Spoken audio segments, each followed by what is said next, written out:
असंख्येयो प्रमेयात्मा विशिष्टशिष्टकृच्छुचिः सिद्धार्थः सिद्धसङ्कल्पः सिद्धिदः सिद्धिसाधनः असंख्येयो प्रमेयात्मा असंख्येयो प्रमेयात्मा असंख्येयो प्रमेयात्मा विशिष्टशिष्टकृच्छुचिः विशिष्टशिष्टकृच्छुचिः विशिष्टशिष्टकृच्छुचिः सिद्धार्थः सिद्धसङ्कल्पः सिद्धार्थः सिद्धसङ्कल्पः सिद्धार्थः सिद्धसङ्कल्पः सिद्धिदः सिद्धिसाधनः सिद्धिदः सिद्धिसाधनः सिद्धिदः सिद्धिसाधनः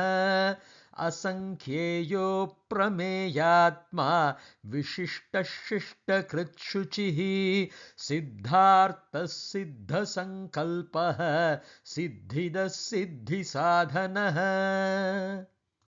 In this shloka number 27, we have 9 names from 247 to 255.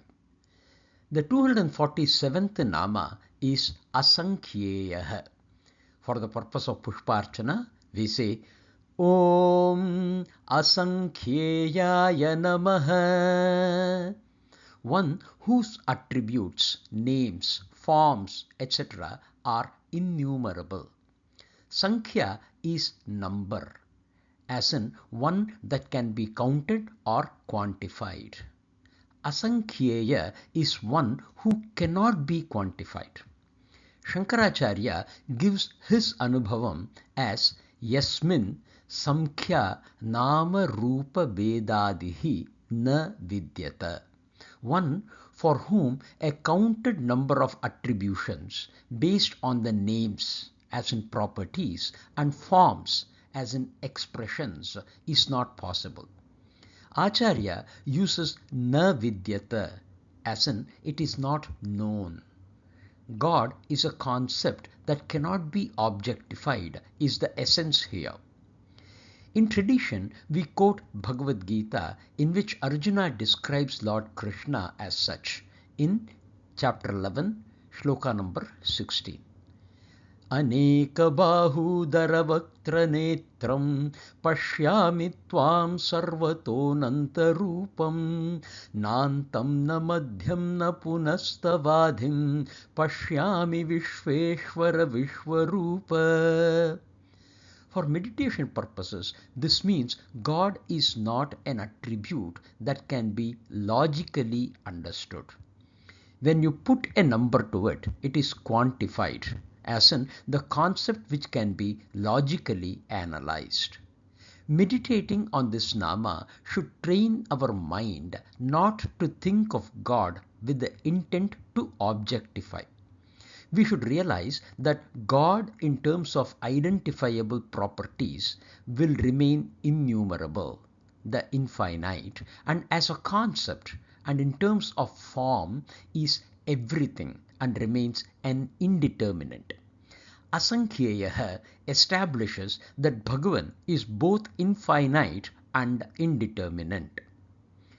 The 248th nama is Aprameya Atma.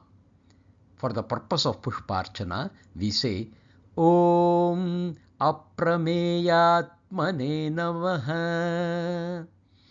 The root Aprameya has been seen as a nama in shloka number 6. One who cannot be known through knowledge or information about him is the direct meaning of this nama. Prama is knowledge. In the context of information we obtain about something.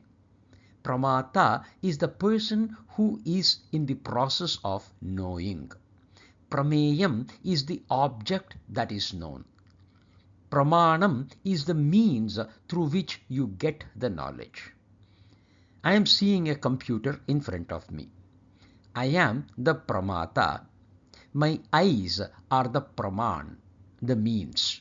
The computer is prameyam, the object that has been known. The knowledge of the computer existing in front of me is the Prama.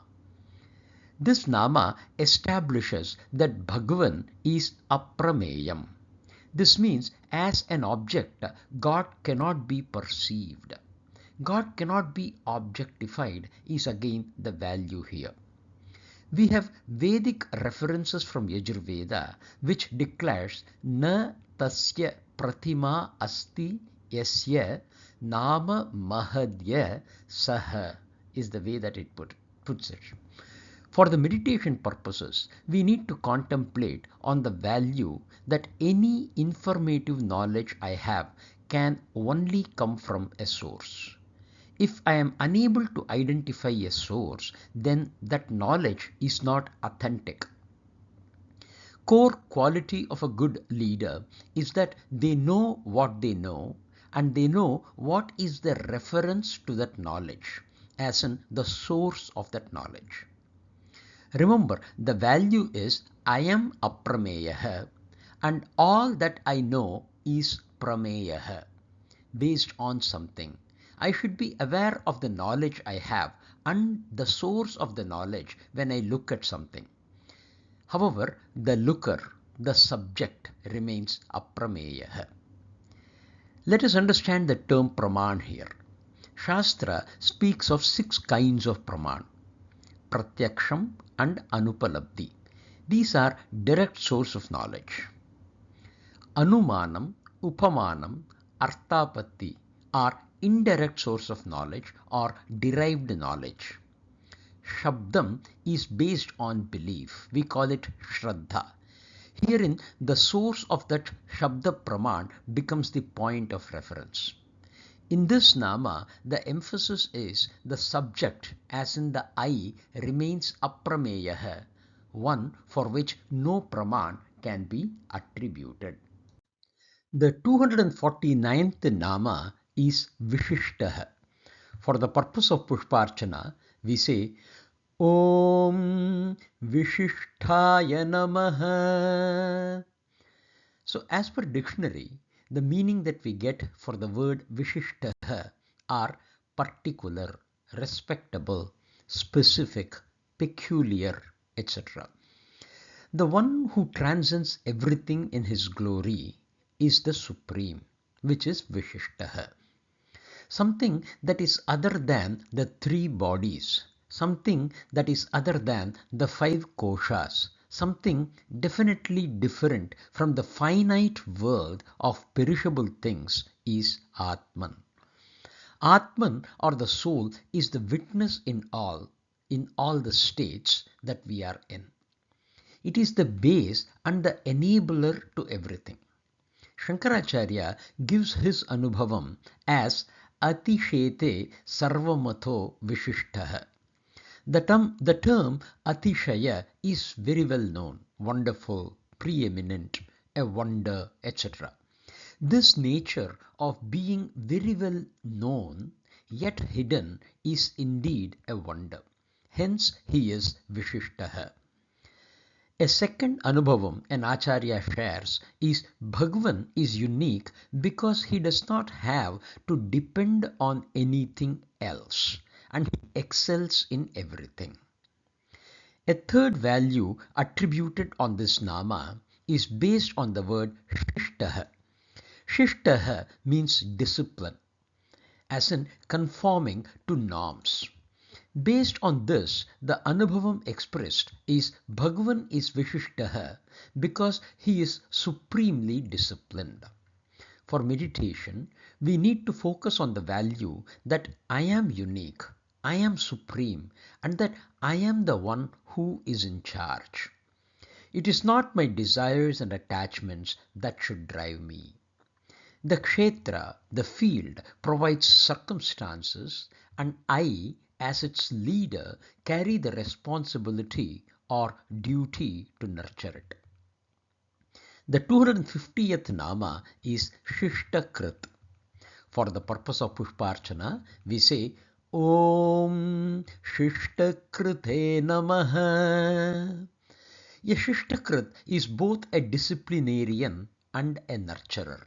embodying the dual roles of laying down rules and ensuring the growth as well as well-being of those that they guide. This aligns with the larger Vedantic principle of balancing structure, shasana, with compassionate guidance, palana. From a bhakti point of view, Mahavishnu is the governor of all and the protector of the good. Shankaracharya puts it very beautifully as Shishtam Shashanam Tat Karoti iti, to emphasize the importance of discipline in leadership. Shasanam directs us on the path of command, rule or regulation, and continues Shishtan Karoti Palayati iti va.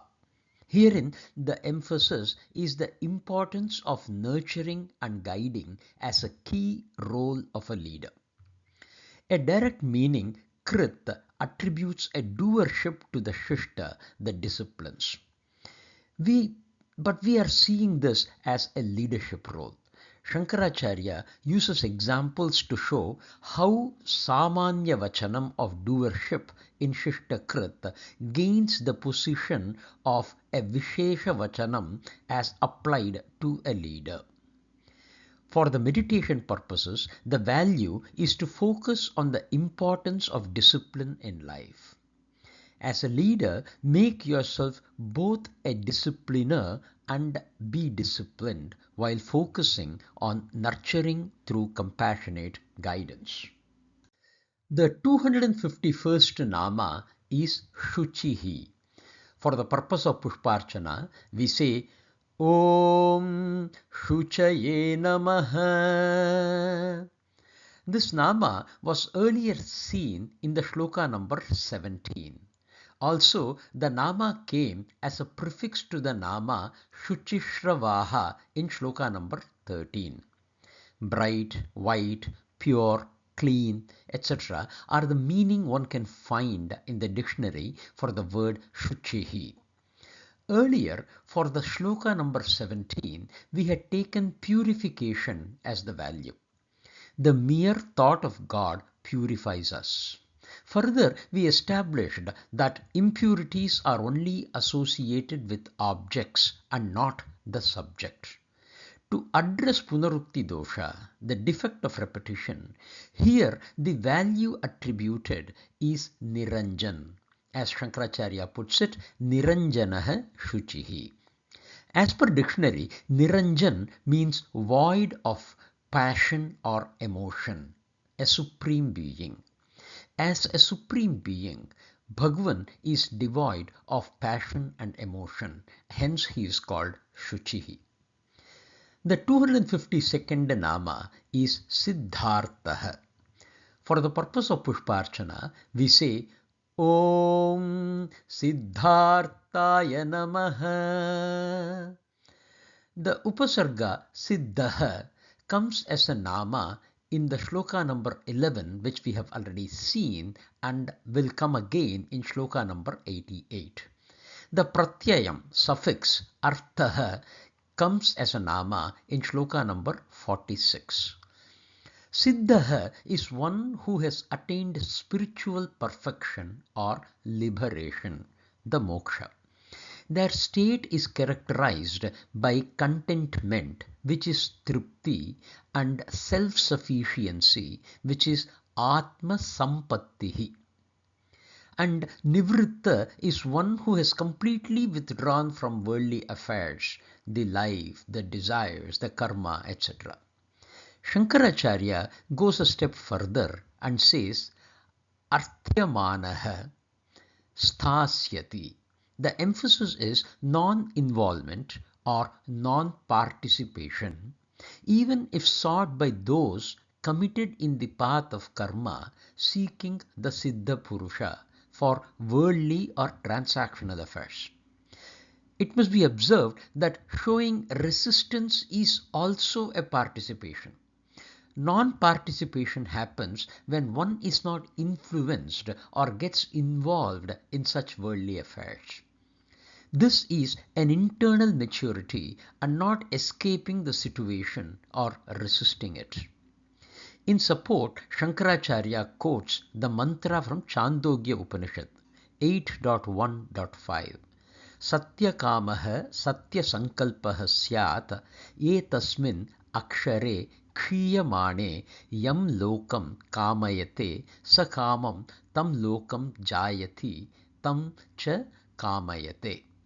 He who is Satyakama, one whose desires are true, and Satya Sankalpa, whose resolves are true, when this imperishable Brahman is realized, the perishable body dissolves.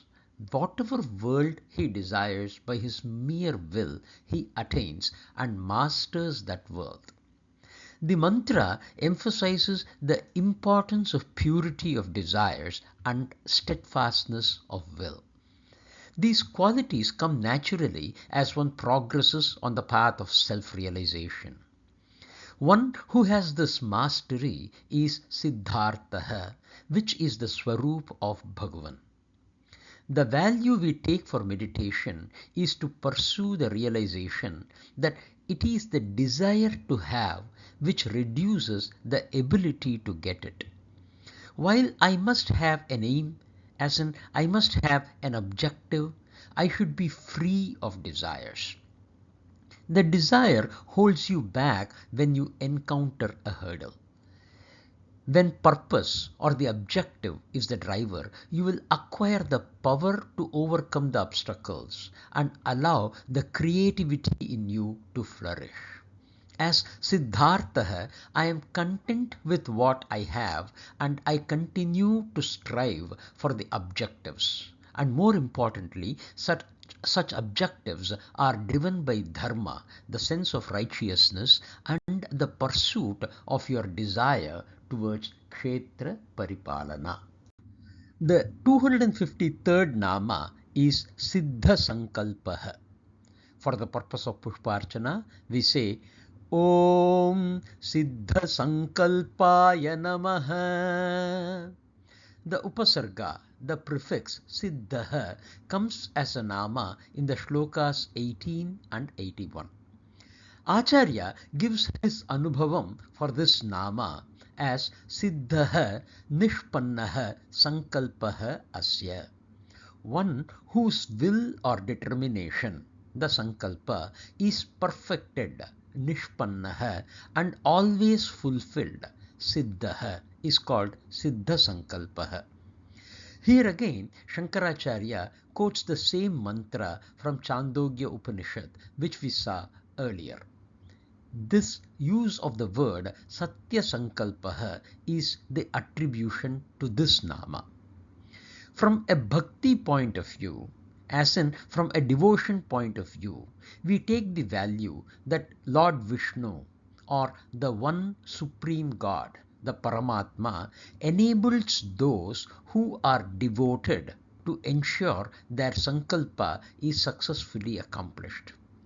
We quote the example from Mahabharata in which Bhishma Pitama made Lord Krishna carry the arms despite his own resolve not to do so. For meditation purposes, we emphasize the value to continuously take Sankalpa before every action you perform and perform them with your full commitment. However, such Sankalpa should always be backed by devotion. The 254th Nama is Siddhidaha. For the purpose of Pushparchana, we say Om Siddhidhaya Namaha. The root Siddhi was seen as a Nama in Shloka number 11. This Nama gives the value that Bhagavan is the bestower of Siddhis. There are 8 Siddhis or powers that can be acquired by yogis who meditate on him. They are Anima, the ability to assume the size of an atom; Mahima, the ability to assume a very huge size; Laghima, to make the body weightless like a cotton ball; Garima, to assume heavy weight like an iron mass; Praptihi, to obtain anything desired; prakamyam, to attain any desired bhogam. Ishitvam, to be able to assume rulership or lordship over anything or anyone, specifically seen as rulership over fire, water, air and earth. And Vashitvam, to get anyone to be under one's control.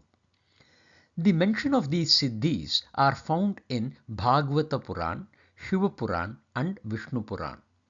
These powers are bestowed by the divine grace upon perfected beings. Hence, Bhagavan is called Siddhidaha, the bestower of these siddhis. In addition to the Purans, these are also specified in Patanjali's Yoga Sutra. However, Patanjali himself says that these siddhis are only byproducts and often the ones that lead you away from samadhi, the eighth anga. Acharya takes a more general meaning for this nama, saying, Siddhim phalam kartribhyah swa adhikara anurupatah dadati. Siddhis, as in the fruits or results, are granted dadati to the doers kartribhyah in accordance with their capacity or eligibility, which is swa adhikara anurupatah. For meditation purposes, we specify 7 values to be reinforced in us. 1. Results are not random or arbitrary, but arise naturally in proportion to the effort and qualification of the doer. 2. Actions yield results according to the nature of the action and the eligibility of the individual performing it. Results are conferred by Ishvara or the universal doer, but only to the extent that the individual is prepared to receive them. This is the third. The fourth is Shraddha, faith, tapas, austerity, swadhyayam, self-study, dhyanam, meditation are important contributors to develop the qualification. 5. We must work diligently while recognizing that results will come naturally in alignment with your readiness. The 6th is focus on improving your inner qualifications, knowledge, discipline, purity, rather than on outcomes. 7. Everyone's capacity is different and the results are unique to their efforts and readiness. Comparing outcomes is counterproductive. The 255th nama is Siddhi Sadhanah. For the purpose of Pushparchana, we say Om Siddhi Sadhanaya Namaha. The root Siddhi comes as a nama in shloka number 11. Shankaracharya shares his anubhavam for this nama as Siddhehe Kriyayaha Sadhakatvat. Based on the action, Kriya, Bhagavan is the enabler, Sadhakatvat, of successes or accomplishment, that is Siddhihi. Hence, he is called Siddhi Sadhanah. He is the promoter of achievements. He is the very secret force which enables the seeker to diligently continue all efforts of his seeking. He is sadhana or means for all siddhi or fulfillment, in particular the moksha siddhi. Success in any endeavor, whether it is learning a skill, excelling in a profession or achieving spiritual growth, depends on the consistency and quality of action. We refer to Bhagavad Gita chapter 2 shloka number 48. Yogastah kuru karmani sangam tyaktva dhananjaya siddhya siddhyo samo bhutva samatvam yoga uchyate. For the meditation purposes, we take all the 4 names as one and meditate on the second line of this shloka. For you to be a Siddhartha, as in attain everything that you desire, that you would like to attain. You should have Siddha Sankalpaha. You must carry the resolve to attain, knowing very well that without effort there can be no achievement. One must firmly be seeing God to be the enabler, the sadhaka, and the giver of the siddhi, which is siddhidaha. Surrender your ego with the firm commitment that enablement of siddhi sadhanaha, of all achievement, can only be through His grace.